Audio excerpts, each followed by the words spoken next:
New Year's Eve is just a few sleeps away, and while it might be a cold one, tens of thousands are going to be heading out onto places like right here on King Street West to enjoy Toronto after dark. Now, our nightlife industry brings in hundreds of millions of dollars a year, though there's no body which oversees the massive industry. Now, in cities like Amsterdam, Paris, London, they have what's called a night mayor.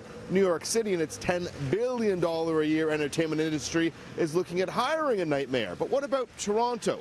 Well, CityNews has learned that early in the new year, a staff report down at City Hall will be released, and it's going to have some recommendations and look at specifically bringing on a night mayor. And industry insiders here in our city say it's essential to Toronto's growth.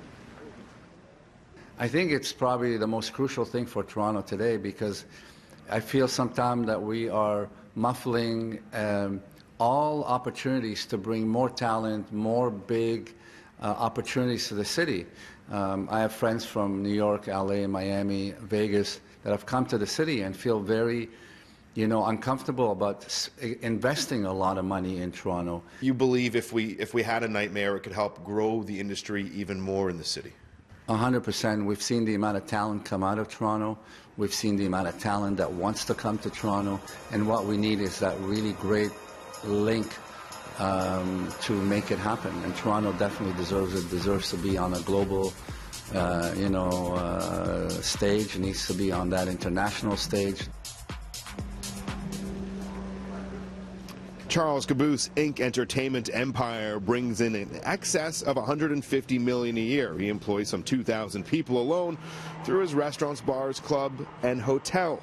Entertainment in Toronto, suffice it to say, is big business. Today, Mayor John Tory's office responded with this statement saying, Mayor Tory is always open to exploring new ideas that could help make our city more livable, affordable, and functional. A report on this specific idea is expected in 2018, and the mayor looks forward to reviewing any recommendations that city staff make in that report. Night mayors have been put in place in other cities in part to act as a bridge between businesses and policymakers. They help grow the economic benefits of the nightlife industry and ensure it remains dynamic. Noel Coltman runs a venue consulting company with a specialty in live music. He believes we should be learning from other cities.